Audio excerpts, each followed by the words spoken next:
essentially, I think there's no such thing as drug treatment. When people use drugs, it's in response to what's going on in their lives. And once they begin to use drugs, it affects what's going on in their lives. So you can't separate drug treatment from basically counseling. Welcome to episode 47 of the Social Exchange Podcast. Today I speak with Dr. Robert Schwebel about his latest book, Leap of Power. Robert Schwebel is a clinical psychologist who developed the 7 Challenges program, holistic life counseling for people with alcohol and other drug problems. This program is widely used across the U.S. and hundreds of organizations as a version for adolescents, which you can learn about in his book, The 7 Challenges. But more recently, Robert Schwebel has established a version of his program for adults, which he describes in his latest book, Leap of Power, Take Control of Alcohol, Drugs, and Your Life, which is the theme of today's interview. Today, Dr. Schwebel and I talk about the history of his career, his basis for creating the 7 Challenges program, and we talk about what's different about this adult track, which he describes in his latest book. We also take questions from listeners for the very first time, and Robert answers bonus questions, which are available to Patreon subscribers. As always, I want to thank subscribers to our Patreon page, patreon.com/thesocialexchange. You can be a subscriber as well. Thank you to our current patrons, Chris L., Lian Naofahu, Sherry Chandler, Dee Stout, Christopher Hanlon, Henri Pompel, Rick Barnett, and Earl Inigo, John Holt, Lila Ferguson, Mary Kay Villaverde, Michelle, Sean Holt, Nancy, Regina Ferguson, Timothy Tucker, Christian, my father, Thomas Rhoads, my mother, Linda Rhoads, Kathleen Cochran, Marjorie Israel, Diane T., Trevor, Sue, Matthew. Again, if you'd like to become a patron, go to patreon.com/thesocialexchange.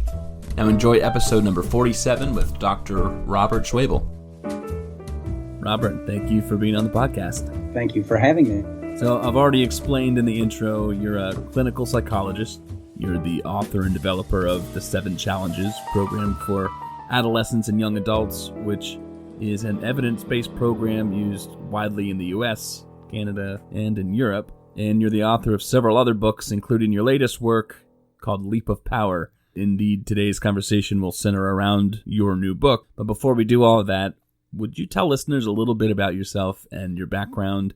And how did you, as a clinical psychologist, decide to become so involved in helping people achieve a balanced vision of themselves, and particularly when it comes to their problems with drug use? Yes, I'm a bit of an old guy here. I was in graduate school in clinical psych at the University of California in Berkeley, starting in the fall of 1969. And I was kind of mixed about whether this was really the sort of work I wanted to be doing or not, but I trudged along my first year. And at the end of the first year, I noticed that there was a class being taught at the Free University.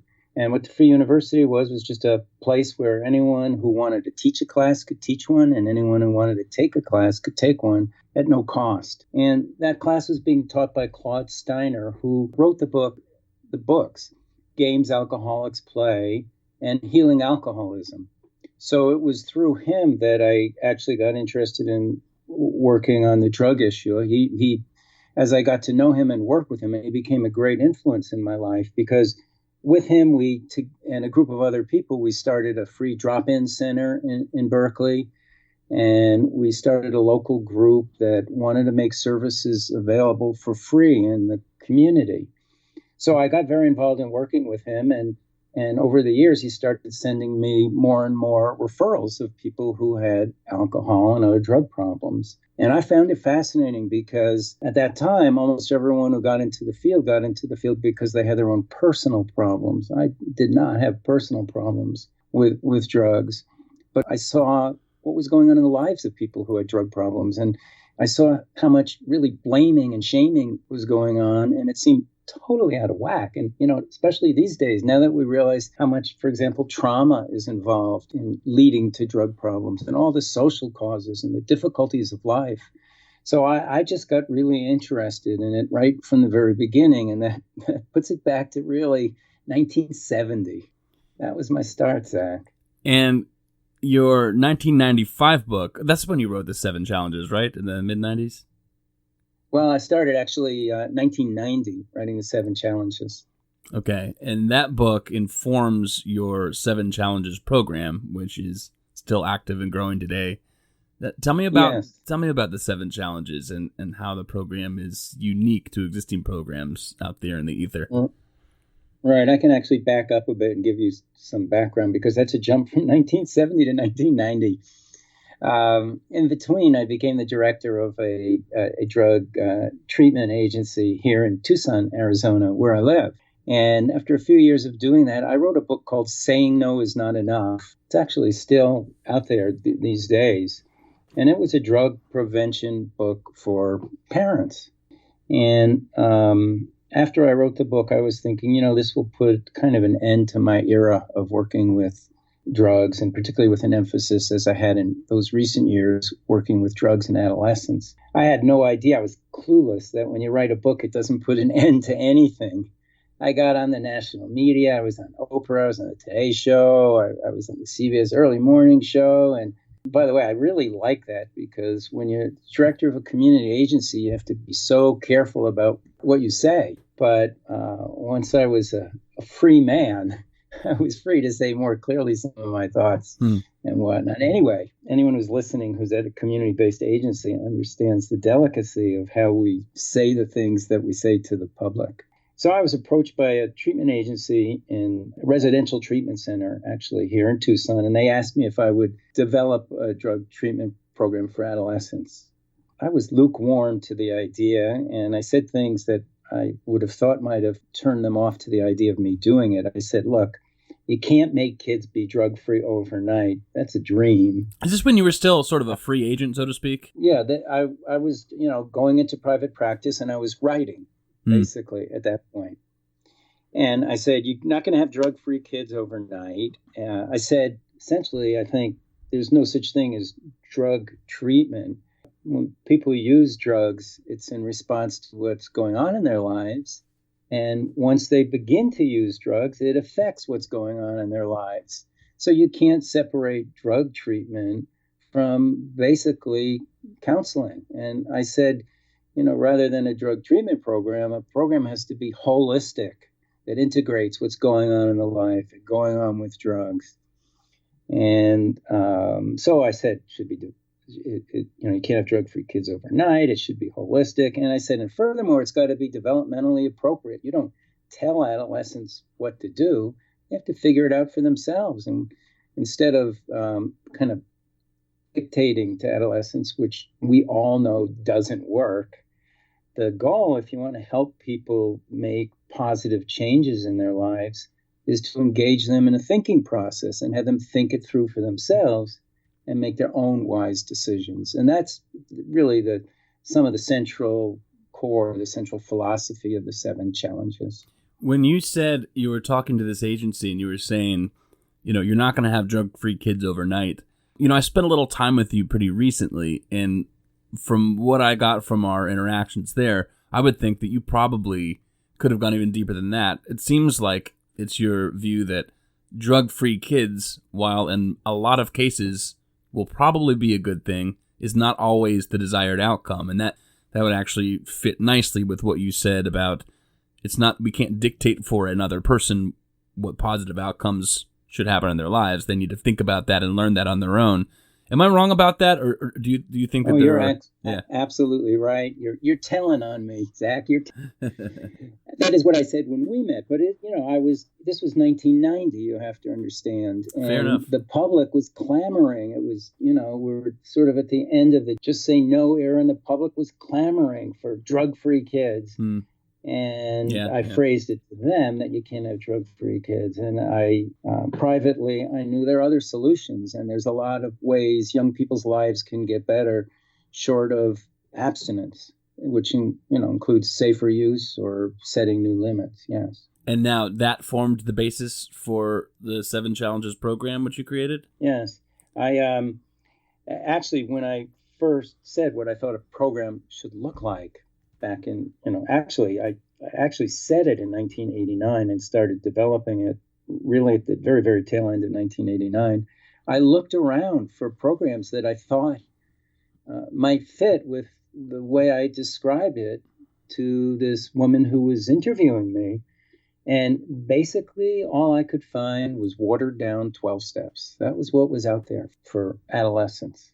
So I ended up developing it kind of because I put my foot in my mouth. I said, this is what I think a program has to look like. And I thought I'd be able to pull one off the shelf, but it didn't work that way at all. I was kind of dismayed when I looked at what was going on in the field. And, I started observing counseling sessions. And if you asked me to describe what they looked like a series of arguments, in a group with the counselor trying to convince one kid to quit and then convince the next one to quit. And then maybe the next kid wasn't arguing, was just lying and saying, yeah, sure, I'm going to quit. And you could tell there was no intention to do that. Is there an intention behind the use of the word challenges? There are 7 challenges, sort of like, if people's minds are trending in the direction of 12 steps, although the principles are completely different, you have 7 challenges as opposed to 12 steps. And I'm curious if there's an intention behind the use of the word challenges as opposed to something like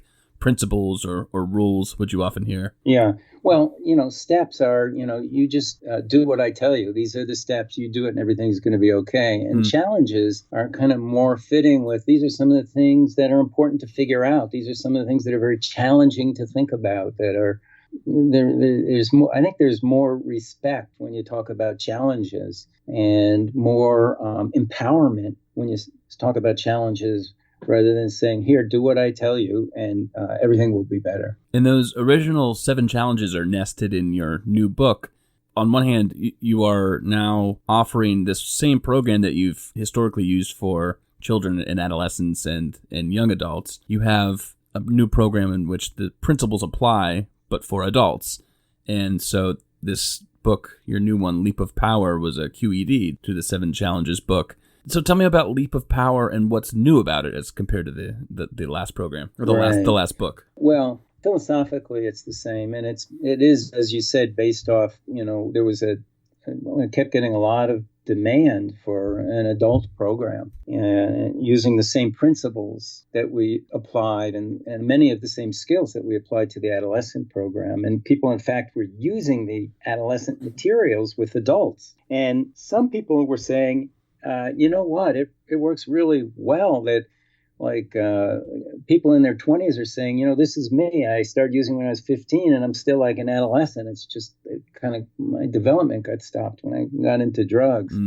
But I still felt the materials weren't exactly right and weren't a good match for adults of all ages. So I started thinking that I need to develop new reading material, because in this, I guess I left this out. With the adolescent program, there is reading material, and there are actually journals that young people write in, and counselors kind of write back and forth with clients. In any event, there was I felt the need for new reading material to go with the adult program that was more appropriate to adults. The program remained the same, but the focus on the reading changed. And one of the interesting changes that first struck me was when I wrote for adolescents, I was trying to write something to avoid the adult-adolescent power struggle.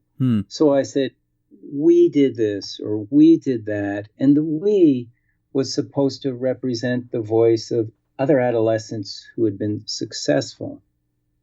And that was deliberately, so it wasn't some adult telling an adolescent how to think or behave or try to control an adolescent.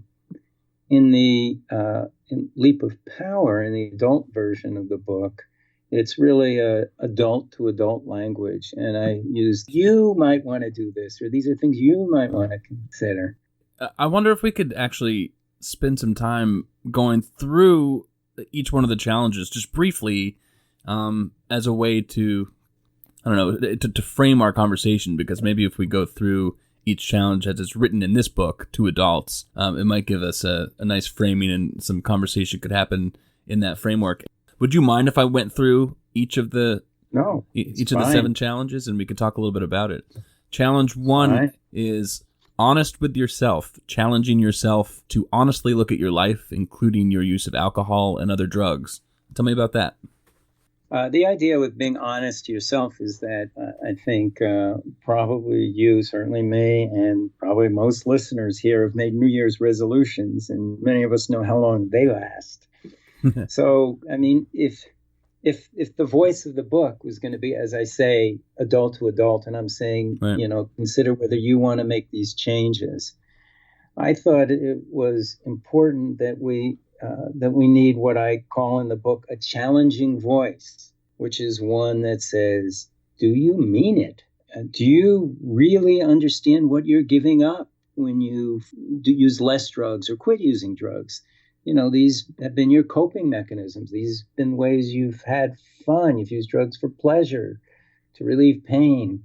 The challenging voice says, are you really willing to give up these things? Are you really aware of the harm? Have you looked honestly at the harm? How hard will you work at this? Will you stick at it? Or the first time, you're feeling really bad, you're going to go back? The challenging voice is really needed to kind of keep us honest with ourselves. And that's where the honest part comes. And that chapter was actually deceptively profound in a sense, because you're tackling this thinking fast and slow problem where you can make a New Year's resolution, as you say, and you can actually really mean what you say about your resolution. I really do want to lose, 100 pounds. I really do want to get to the gym every day, and I really do want to eat better. There are a few different tiers of being honest with yourself. There's, on the one hand, yes, if you can slow down for a moment and ask, is this really what I want? But then, on the other hand, is this a realistic goal for myself, given that I have a lifestyle that's entirely different than the one I'm setting out to travel along? Yes. So there's part of the challenging voice, and I actually get into that a little further in the book with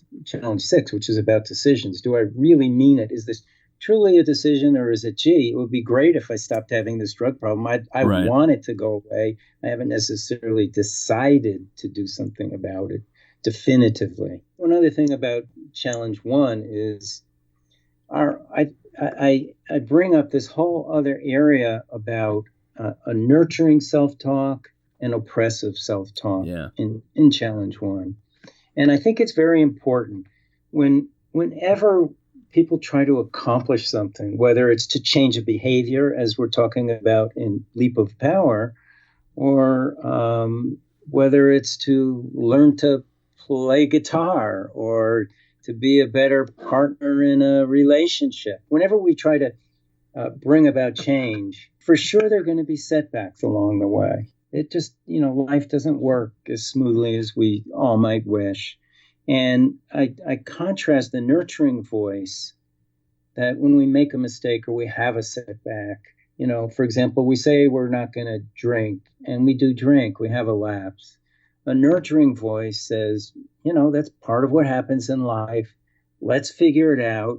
You're still going to succeed. You can do it. Let's get to the bottom of this and let's make things better. Whereas the oppressive self-talk comes in and says, see, you're a loser, you're powerless, you're a failure, you're a druggie or an alcoholic or whatever. Right.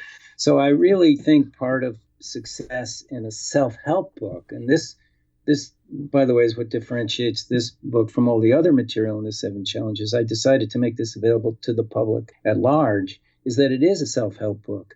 And I think it's really important as part of bringing about self-change is to learn to develop a voice that's supportive, that sees you in the best possible light, and that helps you succeed in whatever effort you make in your life. So if that doesn't put you in a different category from AA right away, this will. Drug benefits. This is challenge 2. Challenging yourself to look at what you like about alcohol and other drugs and why you use them. That's, of course, a different framing from in AA meetings, as I'm fully aware because I was immersed in them for a period of my life. You will hear talking about what each individual liked about drugs and alcohol, but it's in the context of, like you were saying, this oppressive voice where I just couldn't possibly stop doing drugs. It was like a demon taking me over, and I loved it way too much, and I could never do it again. This is a stark contrast from what you're talking about when you say drug benefits. Yes, people use drugs for good reasons. They use drugs for the same reasons that motivate all of our other behavior. We would like to have pleasure in life, and we would like to have relief from pain.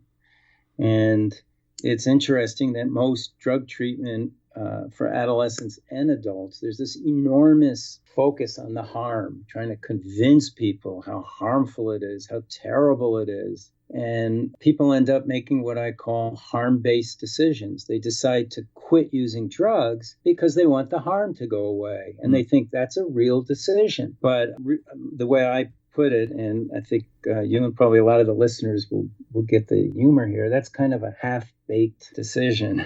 It's yes, the harm goes away if you were to quit, or is reduced if you set new limits. But you also lose the benefits, the good things. Drugs may be what you use to fall asleep at night. Drugs may be how you manage your anger. If your life feels empty or you're putting yourself down all the time, drugs are a way to forget that and to distract yourself. Drugs can help you feel comfortable in social situations. People use drugs for really what amounts to important reasons, to try to cope with and have a good life. The way I would put it is people have been beaten to death about the harm. They know drugs are harmful, and they may be very aware and very well aware about the harm that's already occurred in their life. From the counseling point of view or the self-change point of view, the most interesting question and the most useful question is, what did I like about drugs? What was I getting from drugs? What needs was I satisfying through drugs? When people understand that, they have an opportunity to step back and say, number one, I can see why I've been doing what I've been doing, and they don't have to feel ashamed of themselves. And number two, they have an opportunity to start thinking about, well, is this the way I want to meet those needs? Are there other ways? Are there other ways that I can fall asleep at night without having to rely on drugs? Can I learn to manage my anger without having to rely on drugs? Can I have fun and excitement and pleasure without depending on drugs for that? It actually opens up a world of change, a world of opportunity. It's sort of the window to self-understanding about why you're doing what you're doing. And it's an opportunity to think about, are there other ways I would like to handle these various situations? Which lends us very nicely into the third challenge, which is harm from drugs, challenging yourself to look at harm that has happened and could happen from your use of alcohol and other drugs. Well, it's the harm that has happened or could happen. The could part are things, for example, you're engaging in high-risk behavior and maybe nothing bad has happened yet. And having sex under the influence, there could be an unwanted pregnancy or a sexually transmitted disease. Driving under the influence, maybe you haven't had a crash, but it could happen. And challenge 3 is about, exploring what has been the harm and being honest with yourself about the full extent of the harm. I've kind of reversed it in my own mind that the key to change is really challenge 2, because it opens up opportunities about how you could do things differently. Challenge 3 is just trying to really fill in the picture and make sure you really understand the extent of the harm. And, you can ask yourself, there's a series of questions in the book. Have you made serious mistakes under the influence? Have you embarrassed yourself? Have you failed to fulfill responsibilities? Anyone who's on the fence and not really sure, maybe they're reading the book or they're in counseling because someone told them to be there, not because they wanted to be there. This is written to help them kind of fill out the picture and really begin to see if there's harm and the extent of the harm. And I also like to differentiate 2 different types of drug problems, Zach. You don't hear people talking about this much, but you can have problems with drugs per se. And independently of that, you can have problems with authorities that happen to involve drugs. For example, you could get an arrest for being under the influence and not necessarily have a drug problem per se. And people often confuse the two. And you see this a lot in counseling where counselors are trying to argue that someone has a drug problem. And really, the most convincing thing would be to say, it seems to me you have a problem with your boss who sent you here because of your drinking, not necessarily with alcohol. We can get to that later. So you could have a problem with authorities that involve drugs, and you could have problems with drugs per se, or you could have both. Right. So one way or another there, whether fair or not, it could be that the harm being generated is really not because it's independent of authority, but the harm being generated is that somebody caught you doing this and they have a values judgment against you. So it's a harm that you have to evaluate, but it's important to keep those in sort of silos, I guess you'd say. Yeah, and you especially see that, by the way, with adolescents. Their parents have blew a gasket because they discovered their kid smoking weed. Great point. And then the next thing they're rushed off to counseling. You have drug benefits, and that really clears the air. That allows people to think about, well, the question there is not, how can I stop doing drugs? The question opens up to something more like, why am I using drugs destructively, if that's the case, despite consequences to my detriment? Why am I doing it this way? And what am I looking to achieve? Zach, may I interrupt? Because you posed the key question from the counseling point of view. Mm-hmm. Since people are already well aware of all the harm, people have to ask themselves, what is so compelling to me about drugs that I keep using them despite the fact that I know there's potential harm or I have been harmed? That's the central question. That gets at the heart of the matter. Well, and that really opens things up to saying, why am I leaning on drugs instead of other more productive ways to enjoy these experiences that I want? Well, I would frame it in an even more positive way. I mean, it sounds like I've made a mistake. Why am I relying on them instead of other things? No. I said, why am I leaning only on drugs? You know what I mean? I'm saying, why is my sole source of getting this satisfaction drugs rather than other positive things in my life? In other words, if I'm using drugs because I want something and I'm doing so in a detrimental way and I'm actually not getting the thing that I want, then you could ask sort of a question, why are these drugs the sole source of me gaining this gratification,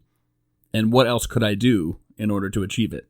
Yes, you could put it, what skills am I lacking? For example, if I'm using it to deal with my anger, maybe I need to learn anger management skills. Or if I'm using it because I'm angry, maybe I need some help and support in solving the problems that are making me as angry as I am. So that there's really a sympathetic way to take a look at that choice. People are choosing it because it's the one most familiar, best way they know, and they may not know other ways. And that's one of the reasons, by the way, why I think counseling can be so important. That there's support groups, but support groups are just by definition there for support. Counseling gives people an opportunity to learn, all these things are making me angry. How about giving me some counseling support so I can solve some of these problems and I'm not so darn angry, and that doesn't leave me relying on drugs because I can't solve these problems.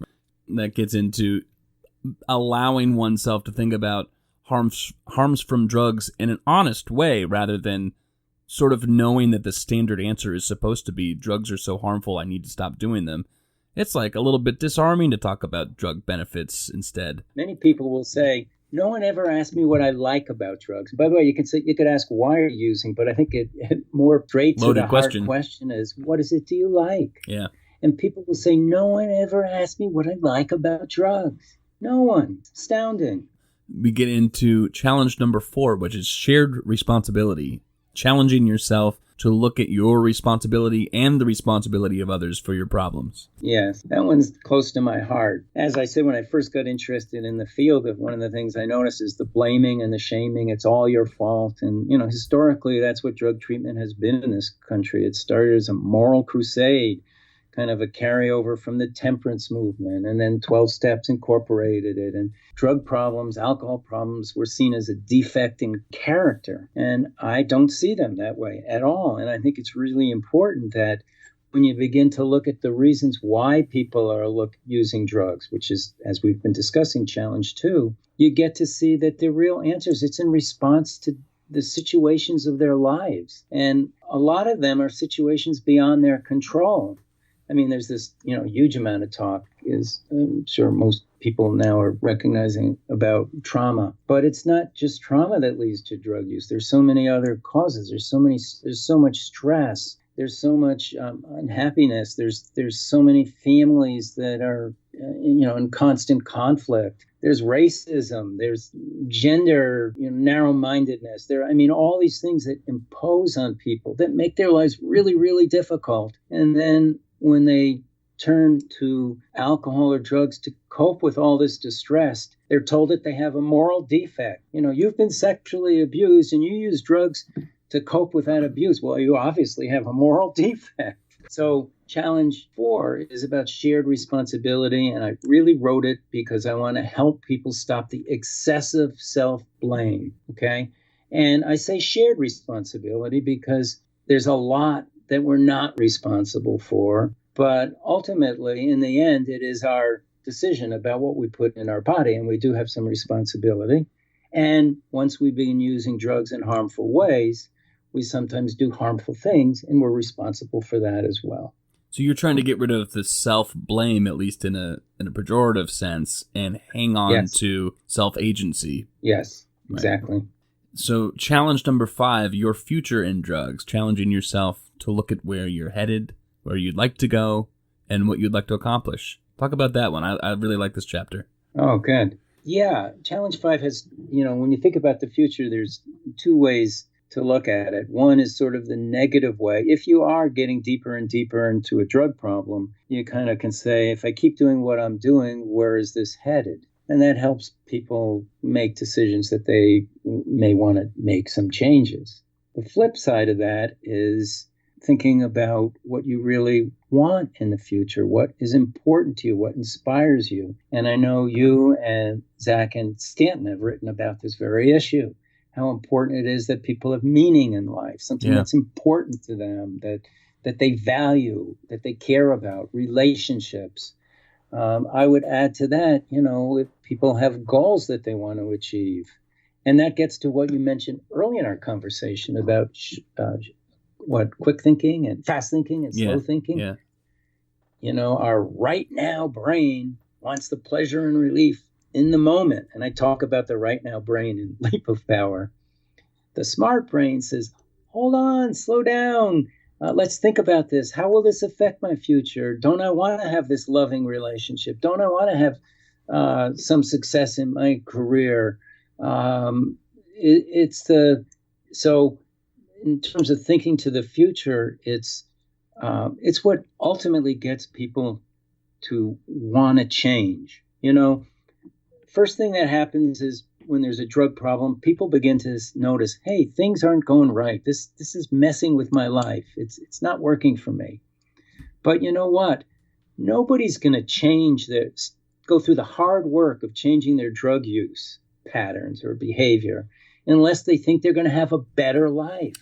There has to be sort of inspiration. There has to be optimism. There has to be hope about a better future. And for people who are, have like spiritual approaches, if that's important to them, what do they believe in? What's important to them? This is where it can come to bear in the 7 challenges. It's not, the program is not spiritually based. It's not at the heart of it, but for people who, it does what is important to people and what they value really enters in with our challenge 5.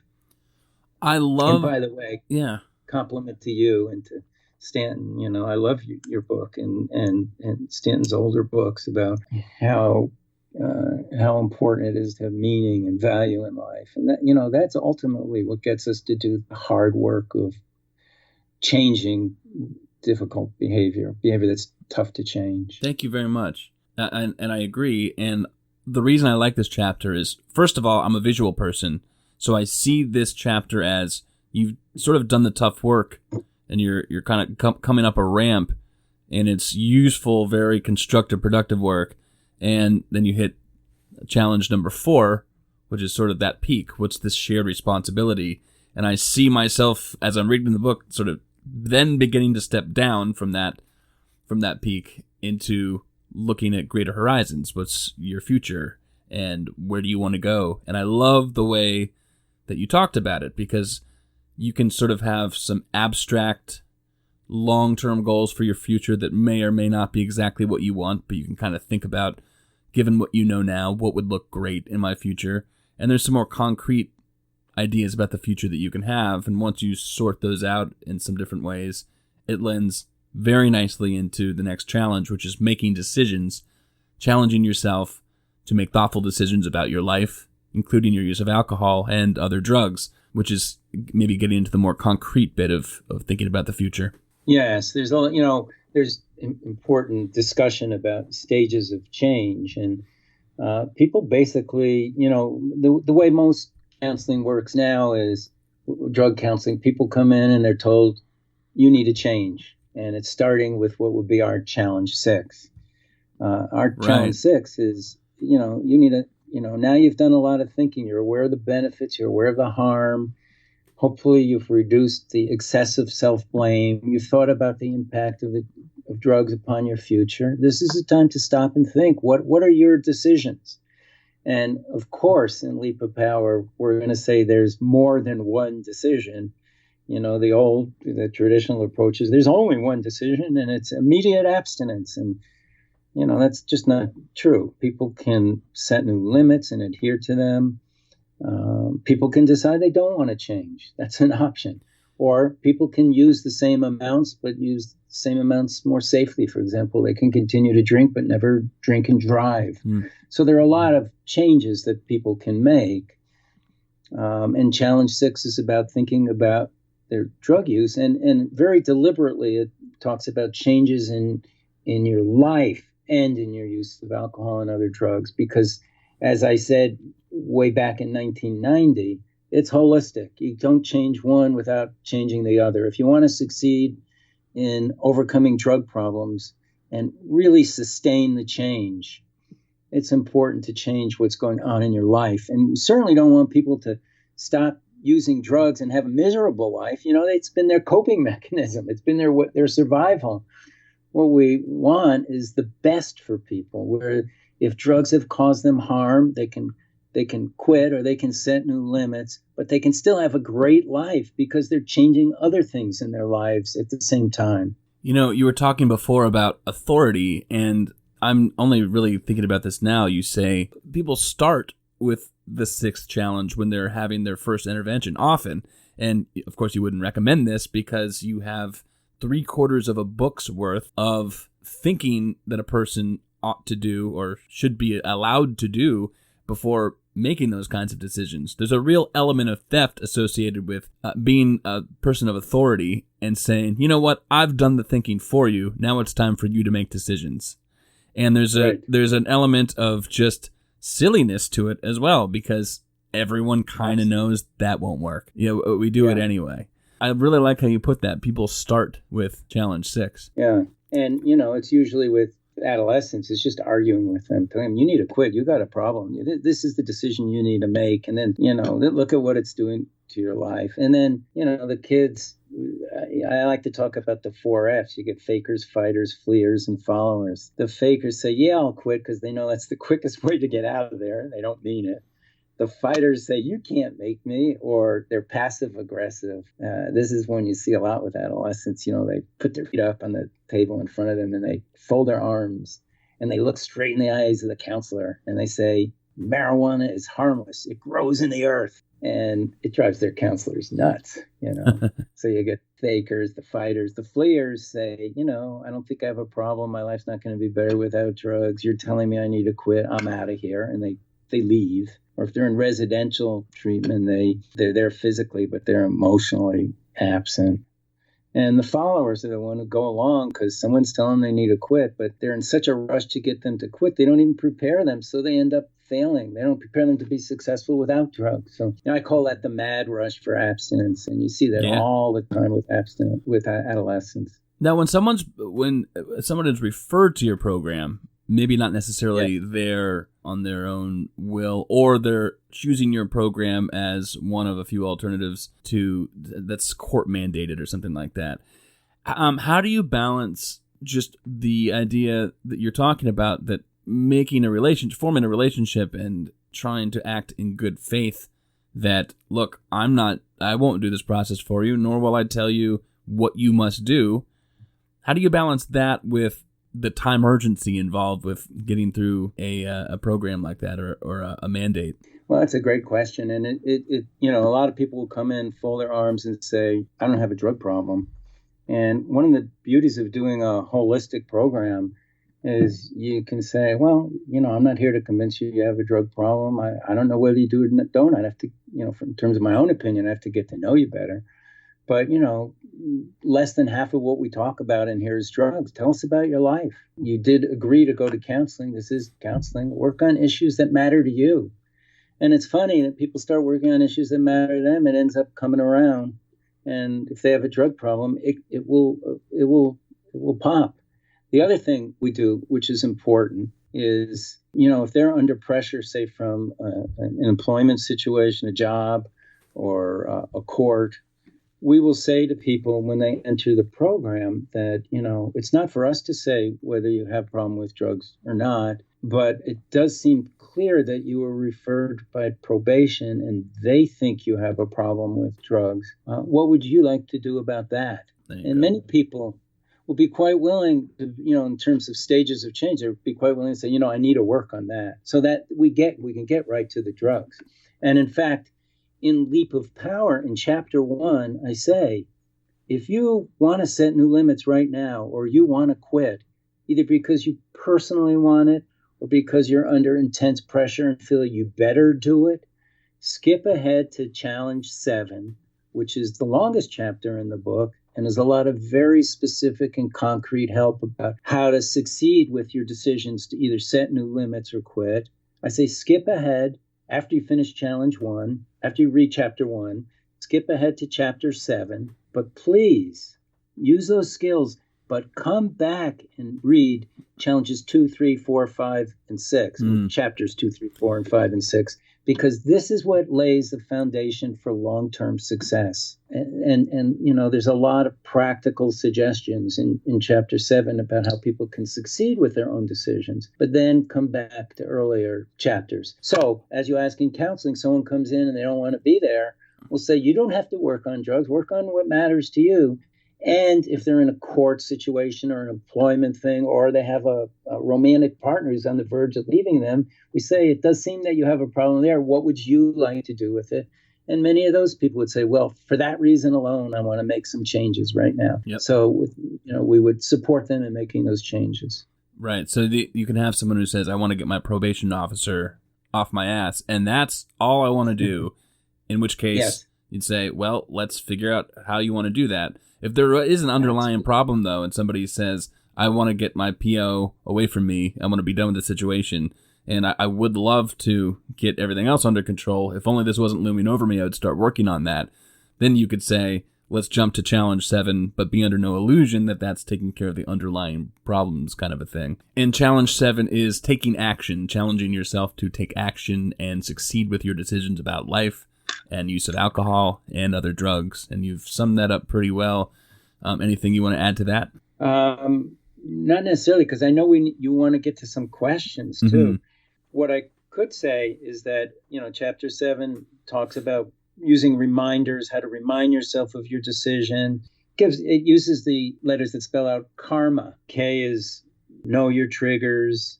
A is avoid them. R is resist the triggers. M is monitor yourself. And there's some questions in there to ask yourself every day. For example, if you decided to quit, have I used? Did I have a very close call? Is there something that puts me at risk of using between today and tomorrow? And if there's any yes answer, you get to work on it. You try to figure things out. That's the M of monitoring. And A is holding yourself accountable. And that's the challenging voice that says, you said you want to change and you mean business. Let's make sure you're really doing it. And whenever there's a setback, let's figure it out and get back on track. And then, there are a lot of skills they talked about. For example, with resist, the R of karma, there's the skill to notice, stop, and think. There's one of the things that talk about is the importance of learning to endure and to know, in our society, it's like we're supposed to feel good immediately. We're always supposed to feel good. Just watch the TV commercials. And one of the life skills so many of us need to learn is how to just endure pain. Know that sometimes things hurt, that we can take it. Or with urges to do what's been called, Alan Marlott wrote about this, urge surfing, where, you start to feel you really, really want to use. And if you just hold out. You wait long enough, and like a wave in the ocean, it's going to subside. So there's a lot of practical ideas in chapter 7 about, how people can successfully avoid certain situations and resist other situations. Thank you for going through that for everyone's sake. And do you want to add anything about the 7 challenges there? Or do you think we've done an okay job of summing up your entire book? Well, I think you've done a great job, Zach. And it's a pleasure to talk to someone who's actually read the book. Yeah, and I took my time reading it, too. I was really happy about that decision. We had talked before, and I was eager to read the book.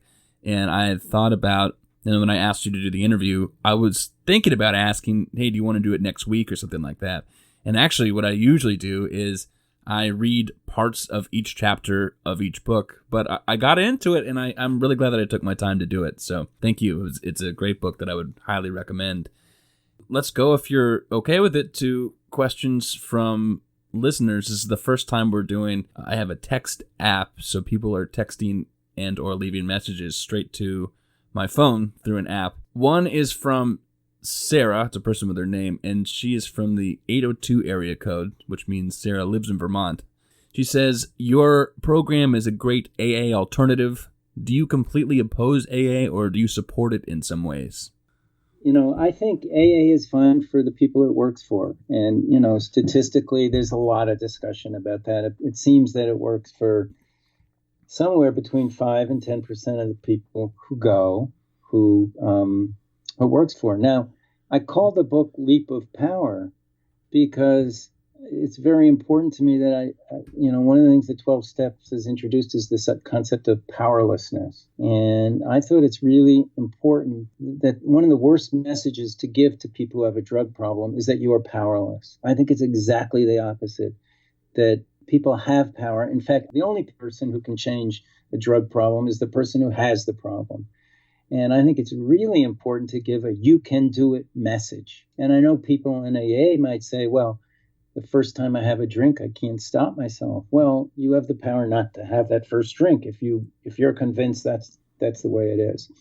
So anyway, so for the people it works for, I'm for it. The issue I have, and the same thing with abstinence. I mean, abstinence solves a lot of problems. You don't drink, you don't do drugs. It solves a lot of problems. But you can't make people be abstinent, and it's not the only solution. And the issue I have with there are a few issues I have with 12 Steps, just to name a few, are the inventory about all the wrong you've done. And, I think it's so out of whack. If you look at the lives of people with drug problems and look at the harm that's been done to them, and you take adolescents, 40 to 85% have trauma issues.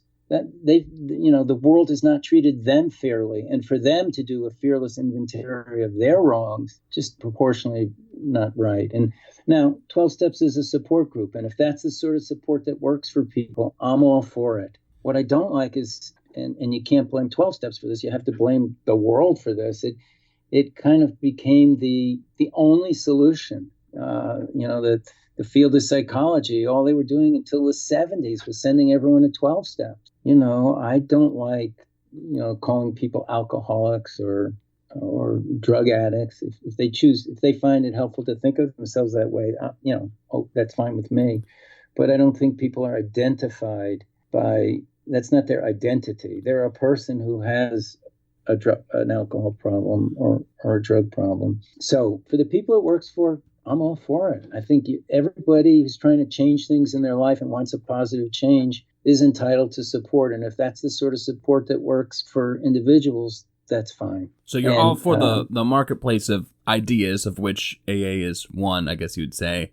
And you're all for people choosing whatever it is that they want. For instance, a client, I'm guessing, could come to you and say, what I really want to do is go to more AA meetings each day because I feel like that's helped me. You would certainly say, let's see if we can help you do that, right?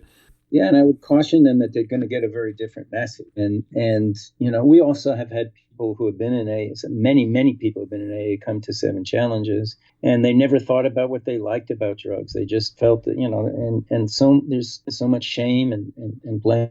But for some people it works. And for some people, we say find your power. And if for some people they say, I feel powerful when I turn to a higher power. And if that's the way it works for them, I'm for it. We have a question from the 219 area code. Have no idea what state that is. Do you work with people who are forced into treatment? Well, we kind of covered that, but do you work with people who are forced into treatment by law? If so, how do you stay true to the 7 Challenges philosophy when you're working with people who don't want to be there in the first place? Yes. We, and I know there's a controversy in the field about, I think it's unfortunate behavioral health services so often are given through courts. Yeah. And it really should be a behavioral health issue, and a court should not be telling people how to lead their life. But we worked with, in fact, the first adult study of the 7 Challenges program with adults was printed in a peer-reviewed journal, and it was in a drug court in Idaho. And it was interesting. We were compared to a cognitive behavioral approach, so it was not a lightweight comparison. And it was a abstinence-based program. And here's the finding I really loved. We had more days of abstinence than the abstinence-based program. Oh, that's interesting. We didn't insist on it, but we got more days of it. And we had reduced recidivism, and the other program had increased recidivism. The outcomes were remarkably positive for us. But I don't think that answers exactly the question. We keep to the spirit by saying you work on what you want to work on in here, and you ultimately make the decision. And if the court insists that you are abstinent, or your employer insists, you, the client, and we, the counselors, know that, and it's your choice. And we will support you to work on that if that's your choice. If you want to come here and work on other issues, what happens to you with the court or what happens with you and with your employer is between you and them. But we are not an arm of the court. We are a counseling agency, and we support people in self-determination and making their own decisions. This next one is and this is the final question that we got. And thank you for folks who sent in questions. And I'll just tell people, if you want to, it's perfectly good to stay anonymous. I could understand why. But if anyone wants to use their name, that's fine too. We'll give you a shout out. This one from 917. It says, I am from Brooklyn. I don't think that there's a 7 Challenges program in my area. Is there a way for my teenage daughter to participate in the program remotely? Or are there meetings in surrounding areas? Thank you for your work. Looking forward to the new book. Wow, what a lovely statement. Very nice. Let me think. I think there may be programs nearby. We do not have a remote way to do it at this point. And I tell you, one of the greatest frustrations we have is we get a lot of phone calls where people want the program or ask where to go, and we're often at a loss of what to say. But I should give you the contact person who would know if there's anything in your area. I can give you her email address. I could give you her phone number too. I don't think she would mind. Is that something I could include in the show notes or the description of this episode? Yes. For this person? Yes. Okay, cool. That's good. I should check with her. I know I can give you the email. I can do that right now. And the email is S as in Sharon, and then Connor, CON as in Nancy, N as in Nancy, ER as in Robert, at 7, the word, not the digit, SEVEN, challenges.com. And she'll know if their service is nearby to Brooklyn. We're at the end of the talk now, but before we go, what are the best ways for people to look out for your work? Where can they visit to learn more about your work or more about you? Or I don't know if you like people getting in touch with you, but anything, any plugs here would be a good place to do it. And again, I will include anything you say here in the show notes as well. Yeah, actually, within a couple of weeks, I'm going to have a website with just my first and last name, robertschwebel.com. A few months ago, started on Facebook, Robert Schwebel. I'm on LinkedIn as well, and I even have Instagram. I started all of this because of the new book, and everyone says you got to do this stuff. So it's an old guy learning some new tricks. You know what bothers me is that you're better at it than I am. I was talking to you, and you said, yeah, I don't really do this, but I started because of the book, and you were so active now on social media, and you provide a lot of value. And I'm thinking, how do you have this energy? You're doing way more than I am. Well, I wouldn't say that because you got an active site yourself, but I thank you. That's a nice compliment. The other thing is, people can reach me through Sharon Connor, that same Sharon Connor email address that I gave. I'm happy to be in touch with people. And the website's going to have a contact me in it as well.